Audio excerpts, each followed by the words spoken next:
One વિભાગે સીસમના લાકડા સહિત ટેમ્પો કુલ 6,86,970નો મુદ્દામાલ ઝડપી પાડ્યો।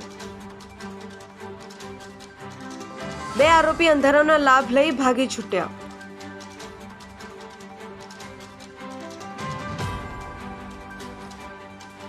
વન વિભાગે બાતમીના આધારે બરડીથી અંબાડી રોડ પરથી 29 ઘન મીટર 4.682 સીસમના લાકડા સહિત ટેમ્પોને ઝડપી પાડ્યો। ઉમરપાડા વન વિભાગના RFO Anilbhai Patel, round forester Gulabbhai Vasava, કેવડીના ફોરેસ્ટર બાલુભાઈ ચૌધરી, નીતેશ વસાવા, જીતેન્દ્ર વસાવા, રાહુલભાઈ વિજયકુમાર અને રોજમ દારો સહિતનો કાફલો હતો। વિનોદ મૈસુરિયા, જનસાક્ષી ન્યૂઝ, માંગરોળ।